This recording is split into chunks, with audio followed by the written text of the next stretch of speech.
Hello guys, एक और new video में आप लोगों का स्वागत है। तो आज हम आगे का जो भी था वो कंटिन्यू करेंगे। तो हमने बहुत सारे पैरासाइट आप देख सकते हैं हमने कंप्लीट कर लिए थे और अब जो है हम थोड़ा सा और आगे शिफ्ट होते हैं और हम आज ब्लड टिश्यू स्पीशीज जिसके अंदर तीन मेन है, वुचेरिया, बोंक्राफ्टी, लोआ लोआ और ब्लूग्या मलाई, इन तीनों को कवर करेंगे। और इनमें से भी ना, ये तीन में से भी अगर आप सिर्फ एक का भी अगर समझ जाओगे अच्छे से तो आपको बहुत अच्छे से क्लियर हो जाएगा कि तीनों में ही क्या है। लाइक ये बहुत ज्यादा सिमिलर है, ठीक है।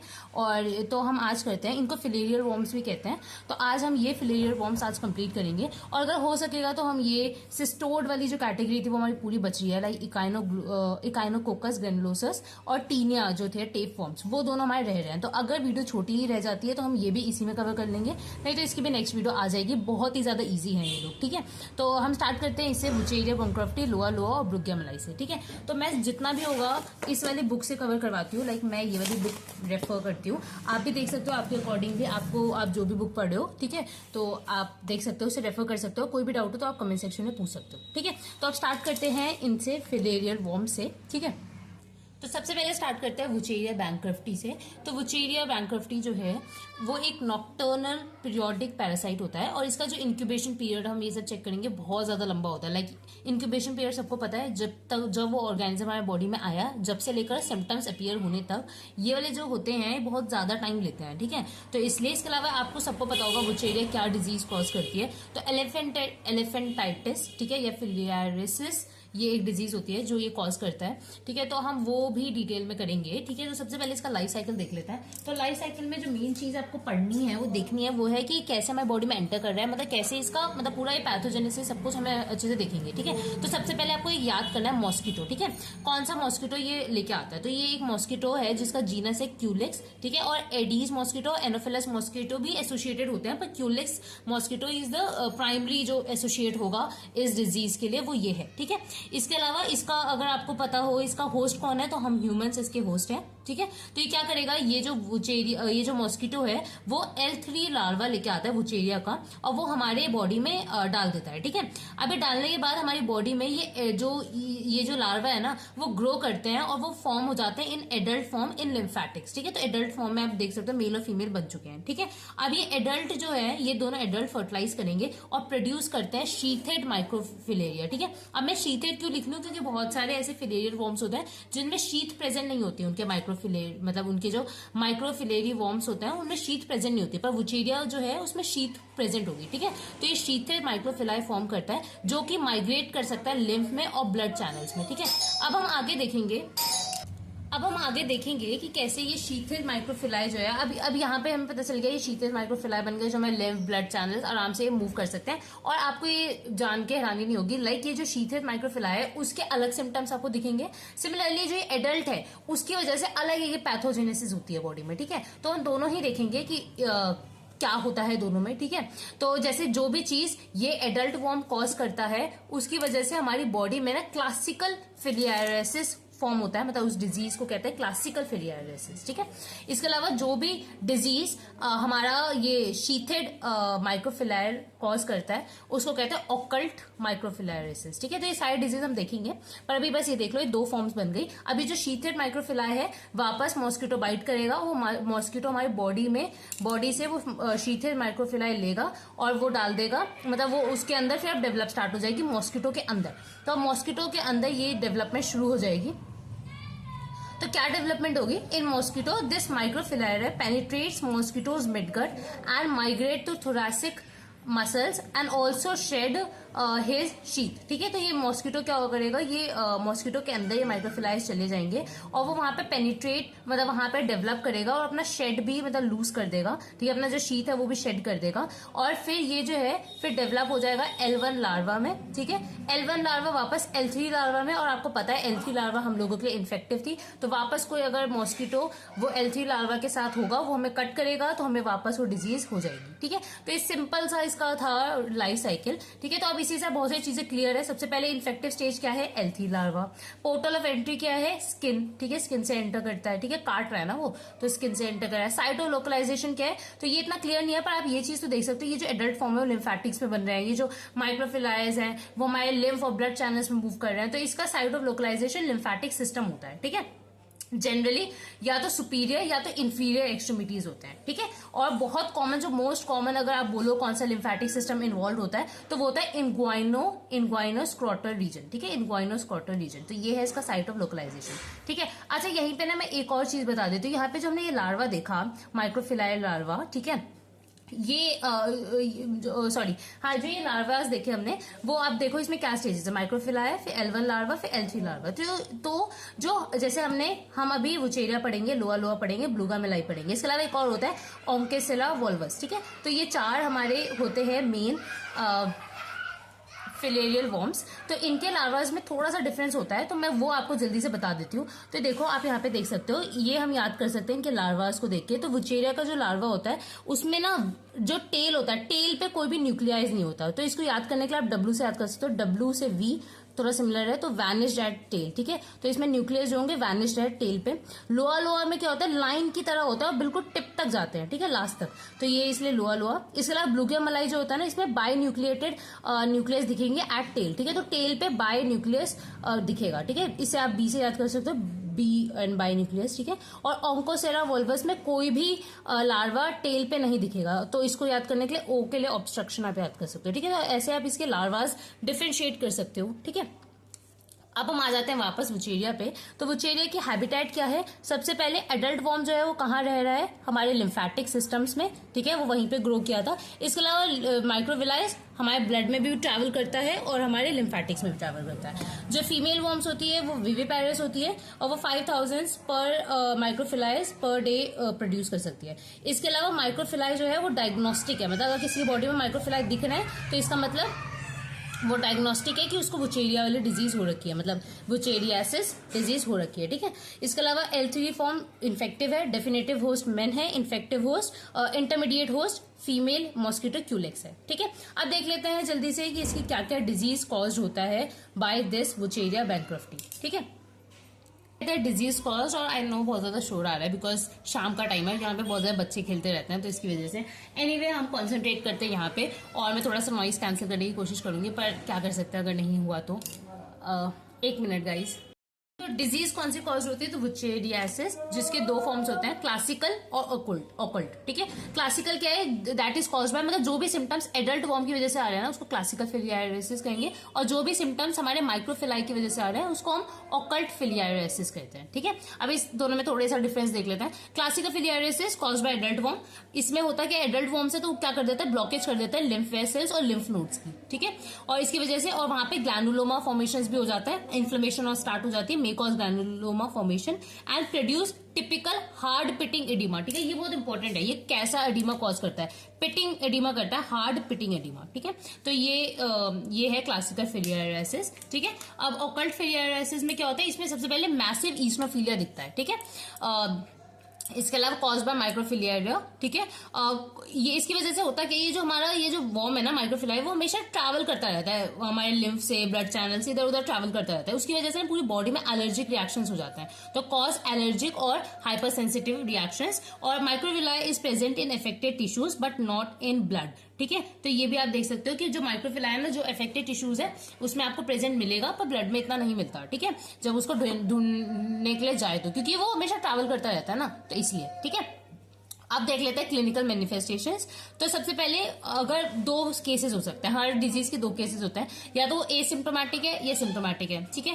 तो एसिम्प्टोमेटिक में, ठीक है, एसिम्प्टोमेटिक केस भी हो सकता है। और अगर सिम्टम्स आ रहे हैं तो कैसे सिम्टम्स आएंगे, सबसे पहले एक्यूट एडिनोलिम्फेंजेनाइटिस दिखेगा, फीवर दिखेगा जिसकी वैल्यू बहुत ज्यादा होगी, लाइक देख सकते हो 103 से 104 डिग्री फ़ारेनहाइट का फीवर होता है। लिम्फेनेजाइटिस होता है, लिम्फ एडेनाइटिस होता है, मतलब लिम्फ वेसल्स भी मतलब लिम्फ वेसल्स का भी इन्फ्लेमेशन है, एंजाइटिस, एडेनाइटिस लिम्फ नोड्स का भी इन्फ्लेमेशन है, ठीक है। इडीमा दिखने को मिलेगा, हाइड्रोसील होता है, ठीक है। इसके अलावा लिम्फोरेजिया, ठीक है। लिम्फोरेजिया क्या होता है, रप्चर ऑफ लिम्फ वेरिसेस, ठीक है। तो रप्चर हो जाता है लिम्फ वेसल्स का, उसको कहते हैं लिम्फोरेजिया, ठीक है। इसकी वजह से जो होता है ना, अब लिम्फ वेसल्स का रप्चर हो गया तो अब लिम्फ जो है ना क्या कहते हैं, एस्केप करेगा। अब एस्केप वो यूरिन से भी कर सकता है, हमारे डायरिया में भी कर सकता है, या हमारे पेरिटोनियल कैविटी में भी फिल हो सकता है। तो इसकी वजह से 3 केसेस हो सकता है, काइलो यूरिया हो सकता है, कायरस डायरिया हो सकता है, और कायरस एसाइटिस हो सकता है, ठीक है। लिम्फ का दूसरा नाम कायलर होता है, दैट्स वाई, ठीक है। तो यूरिन में आया तो कायलोयूरिया, अगर डायरिया में आ रहा है तो कायरस डायरिया, और अगर एसाइटिस वो वहीं पे फिल हो गया तो कायरस एसाइटिस हो जाता है, ठीक है। इसके अलावा एलिफेंटाइटिस भी मतलब हमें एज अ मैनिफेस्टेशन दिखेगा, जो कि जब होता है जब ये जो है वो प्रोलॉन्ग्ड इन्फेक्शन हुआ है, मतलब वुचेरिया का बहुत सालों पहले इन्फेक्शन हुआ, प्रोलॉन्ग्ड इन्फेक्शन है, तभी हमें एलिफेंटाइटिस देखने को मिलता है, ठीक है। इसके अलावा हिस्टोपैथोलॉजिकल चेंजेस क्या क्या होते हैं लिम्फ नोड में अगर वुचेरिया का इन्फेक्शन होता है। तो सबसे पहले मेल और फीमेल आपको लॉज्ड मिल सकते हैं लिम्फ नोड में। लिम्फ एडिमा और लिम्फ वेरिसेस आपको देखने को मिल सकता है। ऑब्लिटरेटिव एंडोलिम्फेनजाइटिस मिल सकता है, ठीक है। इसके अलावा ऑक्लूजन मिल सकता है लिम्फ वेसल्स का। ऑब्वियसली हमारे लिम्फ वेसल्स में आपको मेल और फीमेल फंसे हुए दिख सकते हैं। लिम्फ एडिमा हो सकता है, लिम्फ फट सकते हैं, लिम्फ के जो वेसल्स है, लिम्फ वेरिसेस हो सकता है, ऑब्लिटरेट हो सकता है, ऑक्लूजन हो सकता है, ठीक है। और ये भी बहुत इंपॉर्टेंट है, parasitic onion developing around degenerative parasite, ठीक है। तो ये क्या होता है ना कि हमारे जैसे अब कुछ पैरासाइट मरेंगे भी तो ना, तो जैसे ये पैरासाइट है मर गया हमारे लिम्फ वेसल्स में, तो इसके अराउंड ना ऐसे मतलब ग्रोथ होने लग जाती है, ठीक है। तो वो अनियन की तरह होने लग जाती है, तो इसलिए पैरासिटिक अनियन हो जाता है, जो कि डेड पैरासाइट है उनके अराउंड होने लग जाता है। ये इसकी वजह से ऑक्लूजन स्टार्ट हो जाता है और ज्यादा ऑक्लूजन हो जाता है, ठीक है। इसकी फोटो बहुत अच्छी दे भी रखी है बुक में, तो आप वो देख सकते हो। इसके अलावा हाइलिन स्कार, मतलब वहां पे स्कार बनने लगेगा, फॉर्मेशन ऑफ हाइलिन स्कार कहाँ हो रहा है, ये सब लिम्फ नोड्स में, लिम्फ वेसल्स में, ठीक है। इसके अलावा ओकल्ट फिलियाराइसिस जो है, जो कि हमारे आपको पता था माइक्रोफिलारी की वजह से हो रहा था, उसको एक और नाम देते हैं मेयर्स कॉन्वनर सिंड्रोम, ठीक है। मेयर्स कॉन्वनर सिंड्रोम, ठीक है, इसका एक दूसरा नाम होता है। इसके अलावा एक और होता है, एक और डिजीज होती है ट्रॉपिकल पल्मोनरी ईस्नोफीलिया, ठीक है, जिसको also known as eosinophilic lung और विंगरैटर्स सिंड्रोम, ठीक है। तो कभी कभार क्या होता है, ये जो हमारा माइक्रोफिलाई है मैंने बताया घूमता रहता है, ठीक है, ब्लड में, तो घूम घूम के हो सकता है हमारे लंग में पहुंच जाए, तो लंग में अगर पहुंच जाएगा तो वो ये डिजीज कॉज कर देगा, जिसको कहते हैं tropical pulmonary eosinophilia, also known as eosinophilic lung या वेंग गार्टन सिंड्रोम, ठीक है। इसमें होता क्या है, एसोसिएटेड विद ऑकल्ट फिलियराइसिस, ठीक है, स्पेलिंग गलत हो सकती है, ठीक है। इसमें क्लिनिकल मैनिफेस्टेशंस क्या आएंगी, स्पूटम विद ब्लड आएगा, डिस्निया हो सकता है, माइक्रोफिलाई इन लंग बायोप्सी आपको देखने को मिल सकता है कि वहां पे लंग में गया और वहीं अटक गया, ठीक है। तो ये सब आपको देखने को मिल सकता है वुचेरिया की डिजीज में। तो ये सारे हमने डिजीजेस पढ़े। अब हम एक बार ना एलिफेंटाइटिस जो है उस डिजीज को भी डिटेल में देख लेते हैं कि इसमें होता क्या है, ठीक है।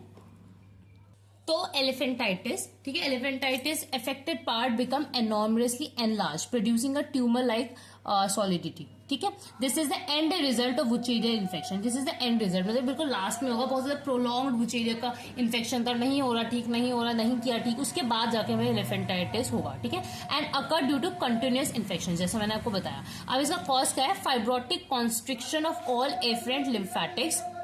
होता क्या है, फाइब्रोटिक कंस्ट्रिक्शन हो जाते हैं एफरेंट लिम्फेटिक्स है। इसका मतलब जो एफरेंट मतलब कौन सी है, जो वहां पे ब्लड बोलूं लिम्फ को जो ड्रेन करेगी उसमें हमारा कंस्ट्रिक्शन हो गया, तो इसकी वजह से अब क्या होगा कि वहां पे जितना भी लिम्फ है वो ड्रेन ही नहीं हो पाएगा, तो ड्रेनिंग में दिक्कत है, दैट्स वाई वहां पे इकट्ठा हो गया बिकॉज ऑफ रिकरेंट, ये होता है because of recurrent attacks of lymphangitis, ठीक है। इसी वजह से हाइपरट्रॉफी, हाइपरप्लेसिया हो जाता है due to result of excessive protein in lymph exudate stimulating the connected tissue to excessive growth, ठीक है। तो इसकी वजह से क्या होता है, जो हमारा ब्लड वेसल मैं बार बार कह रही हूँ, लिम्फ वेसल्स है, लिम्फ वेसल्स में बार बार इन्फेक्शन हो रहा है, बार बार वहां पे क्या कहते हैं रिकरेंट अटैक्स आ रहे हैं लिम्फेंजाइटिस की, उसी वजह से क्या होगा, इसकी जो वॉल्स होगी बहुत ज्यादा थिक हो जाएगी, हाइपरट्रॉफी और हाइपरप्लेसिया हो जाएगा, ठीक है। इसकी वजह से क्या होगा, ऑक्लूजन हो जाएगा, कॉन्स्ट्रिक्शन हो जाएगा, और हमारी जो ड्रेनिंग वेसल्स हैं उनमें ड्रेन ही नहीं होगा लिम्फ, तो अब वहीं पे इकट्ठा हो गया, तो दैट इज वाई वहां पे एलिफेंटाइटिस कॉज हो जाएगी। अब एलिफेंटाइटिस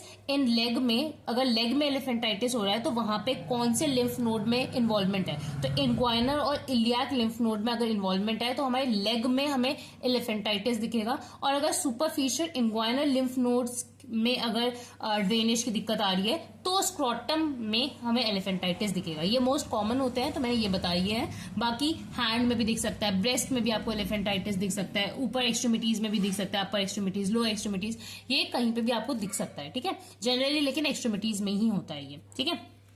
अब देख लेते हैं डायग्नोसिस। अच्छा, इसका डायग्नोसिस अच्छे से देखना, क्योंकि ये डायग्नोसिस बिल्कुल सिमिलर है अगर हम ब्लूगिया मलाई और जो लोआ लोआ का करेंगे उनके, तो बहुत ही ज्यादा सिमिलर है। तो आप एक ही बार समझ लोगे तो आपको और आसानी होगी याद करने में। तो सबसे पहले देखो डायग्नोसिस दो तरीके से हो सकता है। या तो डायरेक्ट एविडेंस की हमें पता ही चल जाए, हमें पैरासाइट ही दिख जाए तो हम बोल ही सकते हैं ना भाई पैरासाइट है तो इसको यही इन्फेक्शन है, तो ये हुआ डायरेक्ट एविडेंस। इनडायरेक्ट एविडेंस की हमें कुछ ऐसे रिजल्ट दिखे उस माइक्रोफिलाइज या उस एडल्ट वॉर्म के, जिसकी वजह से हम ये कंक्लूड कर सके कि हाँ भाई ये हो सकता है ये, ठीक है। तो डायरेक्ट एविडेंस क्या होगा, या तो माइक्रोफिलाई से रिलेटेड या एडल्ट फॉर्म से रिलेटेड। माइक्रोफिलाई क्या, अगर इन पेरिफेरल ब्लड स्मीयर हमें दिख रहा है, या काइलस यूरिन दिख रहे हैं, या एक्सुडेट दिख रहे हैं, ठीक है, या हाइड्रोसील फ्लूइड्स दिख रहे हैं, ठीक है, उसके अंदर हमें माइक्रोफिलाइज दिख रहे हैं तो हम बोल देंगे। इसके अलावा एडल्ट फॉर्म हमें कहाँ कहाँ मिल सकता है, बायोप्सी करेंगे अगर लिम्फ नोड की, वहां मिल सकते हैं। इसके अलावा मैंने बताया था ना कैल्सीफाई हो जाते हैं कुछ वॉर्म्स और वो पैरासाइटिक अनियन रिंग बन जाता है, तो अगर वैसे कैल्सीफाइड वॉर्म्स हमें एक्सरे में दिख सकते हैं, ठीक है, तो ये adult form.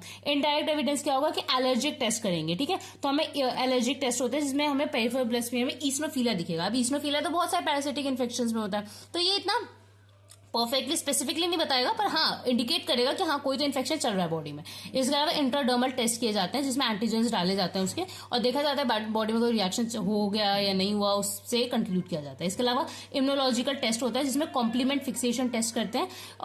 It is a sensitive test for loiasis and occult filariasis, ठीक है। तो ये जो है ना कॉम्प्लीमेंट फिक्सेशन टेस्ट वो लोएसिस और ऑकल्ट फिलियराइसिस में ज्यादा सेंसिटिव है, पर इतना कंक्लूड नहीं करेगा, क्योंकि इन दोनों में भी तो फिर हमें डिफरेंशिएट करना पड़ेगा ना आगे जाके, इसलिए। अब देखते हैं प्रोफिलेक्सिस कैसे करेंगे, कैसे प्रिवेंट करेंगे। तो डिस्ट्रक्शन कर दो मॉस्किटोज का, ठीक है, डिक्रीज कर दो rate of infection among insect vectors, और ट्रीटमेंट करो कैरियर्स का, और प्रोटेक्शन करो अगेंस्ट मॉस्किटो, जिससे आप प्रिवेंट कर सकते हो, ठीक है। तो ये बहुत सिंपल मैंने लाइंस में लिखा है, लेकिन अच्छे से एक्सप्लेन करना जब आए एग्जाम में, ठीक है। तो इसी के साथ हमारा वुचेरिया हो गया। अब एक बार वुचेरिया हो गया ना, अब इतना ईजी लगेगा ना आपको लगेगा मतलब बहुत ज्यादा चीजें सिमिलर है, होस्ट सिमिलर होगा, सिर्फ हमें इंटरमीडिएट होस्ट दोनों में डिफरेंट होंगे मॉस्किटो ही, लेकिन किसी में जैसे इसमें हमने क्यूलेक्स पढ़ा, एक में हम मंसोनिया पढ़ेंगे, तो ऐसे डिफरेंट पढ़ेंगे, ठीक है, बस ये है। बाकी उसकी पैथोजेनिसिटी भी बहुत सिमिलर होती है, ठीक है। उसके अंदर डायग्नोस करने का तरीका भी बहुत सिमिलर होगा, इवन उसका लाइफ साइकिल भी बहुत ज्यादा सिमिलर होगा एक्सेप्ट द इंटरमीडिएट होस्ट, ठीक है। तो अब स्टार्ट करते हैं ब्लूगिया मलाई से विथआउट वेस्टिंग मच टाइम। तो ब्लूगिया मलाई, ठीक है, सबसे पहले इसका कॉमन नेम क्या है, मलेयन फिलेरिया, ठीक है, यहाँ देख सकते हो मलेयन फिलेरिया, ठीक है। हैबिटेट क्या है, अडल्ट वॉर्म जो है जैसे वहां पे था, एडल्ट वॉर्म लिम्फेटिक सिस्टम में रहते हैं, और मॉर्फोलॉजी क्या है, अडल्ट वॉर्म जो है रिजेंबल करते हैं दोज ऑफ वुचेरिया बैंक्रफ्टी, तो वुचेरिया बैंक्रफ्टी जैसा ही इसका अडल्ट वॉर्म होता है। माइक्रोफिलाई में माइक्रोफिलाई में कुछ चीजें डिफरेंट हो सकती है। तो वहां पे हमने देखा था शीथित था, और जो हमारे न्यूक्लियस थे वो वैनिश हो रहे थे टेल पे। पर यहाँ पे क्या है, यहाँ पे सबसे पहले सिमिलर जो चीज है कि नाइट में ही मिलेगा, इसमें भी वहां पे भी नाइट में ही मिल रहा था, यहाँ पे भी शीतित होगा, लेकिन यहाँ पे बस ये चीज बहुत डिफरेंट है कि यहाँ पे जो न्यूक्लियाई हैं वो दो डिस्क्रीट न्यूक्लियाई मिलेंगे, one at the extreme tip of tail and other midway between the tip, ठीक है। तो ये आपको मैंने बता दिया था, बाइन्यूक्लिएटेड होता है इसका लार्वा, मतलब सिंपल सी ये बात बोला जा रहा है। इसका लाइफ साइकिल बहुत ही सिमिलर है, तो मैंने वापस यहाँ नहीं बनाया, बिल्कुल सिमिलर जो आपने पीछे पढ़ा वही सेम लाइफ साइकिल इसमें भी लिखोगे, बस क्या है अलग, डेफिनेटिव होस्ट मेन, वहां पे भी यही था। इंटरमीडिएट होस्ट यहाँ पे मेंसोनिया है, और बट नॉट क्यूलेक्स मॉस्किटो नहीं है, मेंसोनिया जीनस का मॉस्किटो होता है, ठीक है। और इसका जो लाइफ साइकिल है it is very similar to Wuchereria bancrofti, ठीक है। पैथोजेनेसिस क्या है, ये भी कॉज करता है लिम्फेजेनाइटिस, एलिफेंटाइटिस, और ये प्राइमरी लोअर एक्सट्रीमिटीज में कॉज करता है, ठीक है। पर एक चीज जो बहुत डिफरेंट है वो हमें देखना है कि यहाँ पे एब्सेंस होती है काइलोयूरिया की, ठीक है। काइलोयूरिया क्या था हमने पढ़ा था ना, तो वो यहाँ पे नहीं मिलेगा, मतलब यूरिन में आपको लिम्फ नहीं मिलेगा यहाँ पे, ठीक है। और यहाँ पे स्क्रोटल स्वेलिंग्स भी रेयर होती है, ठीक है। इसके अलावा डायग्नोसिस बहुत सिमिलर है, जैसे हमने किया था, जो अलग चीजें हैं वो हमने देख लेते हैं कि यहाँ पे मतलब अलग क्या है, ये भी सिमिलर ही है। पेरिफेरल ब्लड स्मीयर में माइक्रोफिलाइज मिलेंगे, पीसीआर और डीएनए प्रॉब्स भी आप कर सकते हो। इसके अलावा प्रोफिलेक्सिस और ट्रीटमेंट जो है बिल्कुल सिमिलर है वुचेरिया की, ठीक है। सिमिलर था, आपने देख लिया, सब कुछ ही सिमिलर था ब्लूगिया मलाई का, तो हमने कुछ भी पढ़ा ही नहीं, बस हमें क्या याद करना है, इसका हमें थोड़ा सा लार्वा याद करना है, थोड़ा अलग है, और इसका हमें लाइफ साइकिल में इंटरमीडिएट होस्ट याद करना है। और एक अलग सी बात याद करनी है पैथोजेनिसिटी में कि इसमें काइलोयूरिया या ऐसी चीजें मतलब एस्केप ऑफ लिम्फ नहीं मिलता, ठीक है।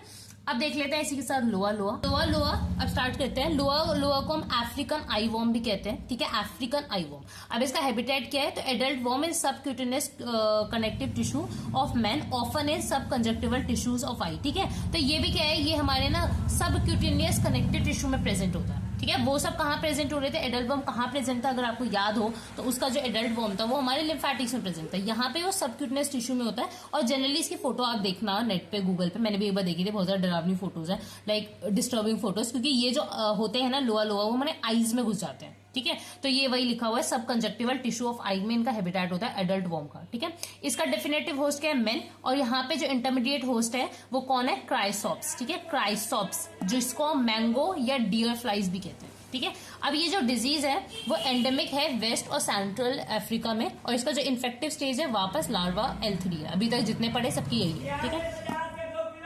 इसमें भी डायग्नोस्टिक स्टेज क्या है, माइक्रोफिलायर है, और हमने पीछे भी देखा था उसमें भी डायग्नोस्टिक स्टेज यही है, ठीक है। अब इसका थोड़ा सा लाइफ साइकिल कर लेते हैं। वैसे तो इसका लाइफ साइकिल भी बहुत सिमिलर है, मतलब बहुत ज्यादा ही सिमिलर है, लेकिन मैंने फिर भी यहाँ बना दे कि आपको वापस रिवाइज हो जाए सेम चीज। तो सबसे पहले क्या हो रहा है, ये जो क्राइसॉप्स फ्लाई है, मैं थोड़ा नीचे करती हूँ पहले, जो क्राइसॉप्स फ्लाई है वो बाइट करेंगे मेन को, ठीक है। एक मिनट, थोड़ा सा ज्यादा बड़ा कर दिया, हाँ ठीक है, ये सही है। तो ये क्राइसॉप्स फ्लाई जो है वो बाइट कर रहे हैं मेन को, इसकी वजह से L3 लार्वा बॉडी में एंटर कर गया। L3 लार्वा क्या है, इन्फेक्टिव लार्वा है, तो इसने हमें इन्फेक्शन कॉज किया। एडल्ट फॉर्म हुए कहाँ पे, सब क्यूटिनियस टिश्यू में। वहां कहाँ हो रहे थे, लिम्फेटिक्स में, ठीक है, सब क्यूटिनियस टिश्यू में हुआ। अब जो एडल्ट है वो वापस प्रोड्यूस करेगा शीथेड माइक्रोफिलाई। तो वापस हमने तीनों पढ़े, तीनों में शीथेड माइक्रोफिलाई है, ठीक है। तो शीथेड माइक्रोफिलाई होते हैं। अब ये जो शीथेड माइक्रोफिलाई है ना, वो कहीं पे भी हमारी बॉडी में ट्रैवल करते हैं। जैसे मैंने बताया, माइक्रोफिलाई जो है ना वो ट्रैवल करते रहते हैं, ठीक है, मतलब जैसे होता घूमते रहते हैं। तो वो हमें, अगर हम उसको डायग्नोस, जैसे मैंने बताया माइक्रोफिलाई डायग्नोस्टिक है, तो कहाँ कहाँ आपको डायग्नोस करने पे मिलेगा, तो आप स्पाइनल कॉर्ड में भी ये मिल जाता है, यूरिन में भी मिल जाता है, स्पूटम में मिलता है, पेरिफेरल ब्लड्स में है, ये चारों जगह आपको ये माइक्रोफिलाइज मिल सकता है, ठीक है, इनका चीजें, ठीक है। इसके अलावा ये जो है वापस वही मॉस्किटो में बाइट करेगा, तो mosquito again bite and takes up the microfilariae. तो मॉस्किटो ने वापस बाइट किया और वो ले लिया माइक्रोफिलाइज, और उसके अंदर फिर डेवलप हुआ L1 लार्वा, L3 लार्वा, फिर वापस L3 लार्वा वो मॉस्किटो के हेड और प्रोबोसिस में जाके अटक गया, और फिर वो हमारे वापस काटेगा, हमें वापस वो इन्फेक्शन हो जाएगा। तो फिर वो आप देख सकते हो बहुत सिमिलर था, कुछ भी अलग नहीं था, ठीक है। पर थोड़ा बहुत अलग था कि कहाँ उसका हैबिटेट है और कौन सा फ्लाई काट रहा है, ये किस फ्लाई के अंदर डेवलपमेंट हो रही है, ठीक है। अब देख लेते हैं पैथोजेनिसिटी। तो कौन सी डिजीज को कॉज करेगा, लोआ लोआ, लोएसिस। ये भी गेस करना टफ नहीं था, ठीक है। तो लोएसिस डिजीज कॉज कर रहा है, और ये होता है by entry body, it is also travel body through the subdermal connective tissue, ठीक है। इसके अलावा एक और special predilection for creeping in around the eyes. ये बहुत इंपॉर्टेंट है कि इसका एक बहुत स्पेशल फिनोमेना है कि ये क्रीप करता है आंखों में और आंखों के अंदर, ठीक है। सब कंजक्टिवल इसका हैबिटेट है ना, वो चीज, ठीक है।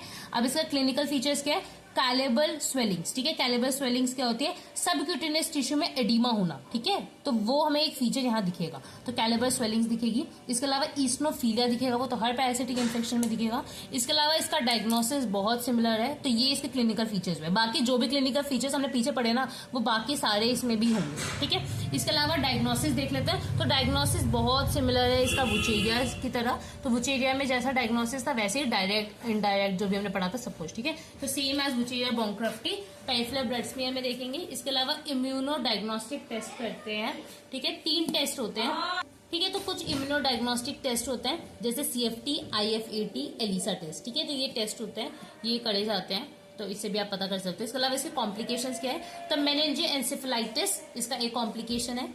इसके अलावा नेफ्रोटिक सिंड्रोम और हाइपर सेंसिटिविटी रिएक्शन, तो ये कॉम्प्लिकेशंस होते हैं लोअर के, ठीक है। इसी के साथ अब डिजीज खत्म हो चुकी है। प्रोफिलेक्सिस मैंने नहीं लिखा बिकॉज प्रोफिलेक्सिस भी बहुत सिमिलर है।